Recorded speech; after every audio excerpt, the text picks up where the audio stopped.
Well, I kind of realised in my experience of working with learning disabilities that not many people are actually wanting to work with the issues of relationships and sex for adults with learning disabilities.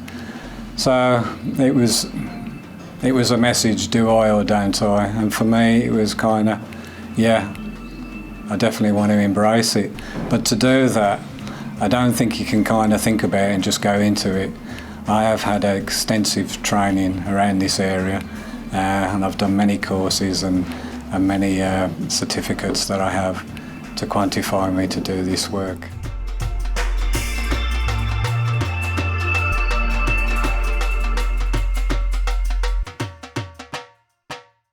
Well, the layout of the staff training will be, obviously in most training now, it will be an icebreaker, then it will be an introduction, and then it will be ways of teasing some of those issues which maybe their experiences is not to talk about in a kind of more relaxed and an open environment. It can happen, and usually our training will consist of 2 days training. So in those 2 days, that people have had an opportunity to explore some of those situations or issues which are out of their experience.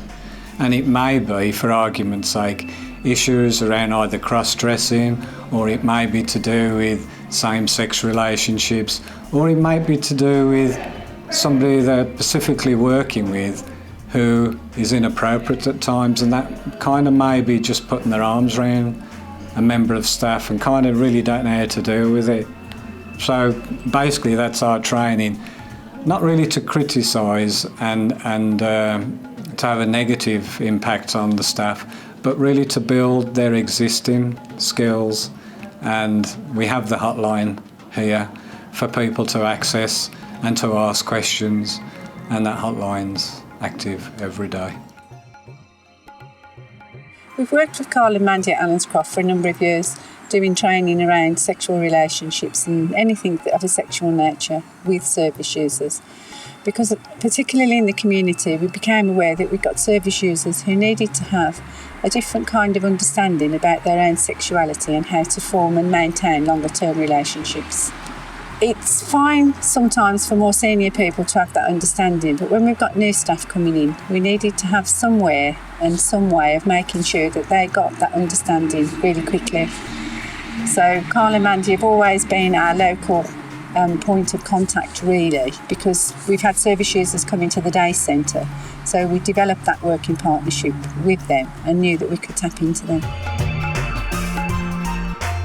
I found the staff training to be really informative, sort of gave me a new perspective really on how to work with the people that I work with learning disabilities, and it was really good.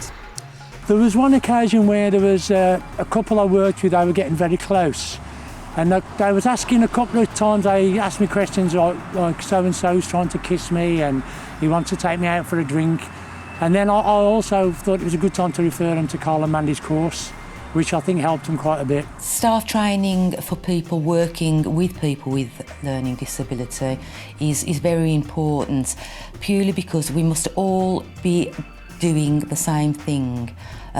So we have lots of situations where we may have a member of staff through being ultimately kind, or may walk down the corridor with one of our ladies holding a hand, but we are working with adult women, and the consequences of that could be dire if that's carried on. So in our staff training we try to protect staff as well. I like doing staff training, things like community out here. Well, I think for us it's essential because it's the only purpose-built training that actually looks at the needs of learning disabilities. I mean, as a manager, I've been in training situations where people with disabilities have been looked at and they've got this need and that need, but it's all been very clinical. And I think if you're looking at the person first and then trying to work out safely their needs afterwards, that's missing in a lot of the training that the department provides. Whether or not it's a lack of experience and understanding on the part of the trainers, well, that's a question only they can answer. But I think there's also our more senior managers can see a risk in exposing people to what might be a potentially abusive situation. And I think although Mandy and Carl's training looks at and helps people to stay safe, I think they actually give people, in a sense, the knowledge and the understanding that they can actually have a relationship if they want one. Because I think that's the bit that's missing in a lot of the training. Okay, if it's what you want, we'll help you to understand and know about making informed choices.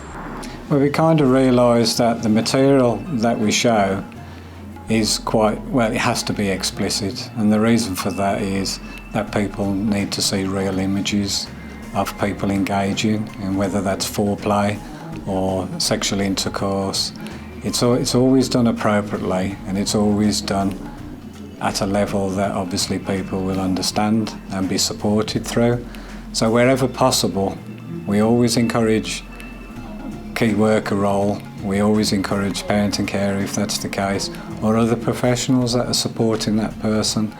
And it's not a difficult climate, but it's about not working in isolation, that we all have a responsibility in this area so the person can have a better quality of life.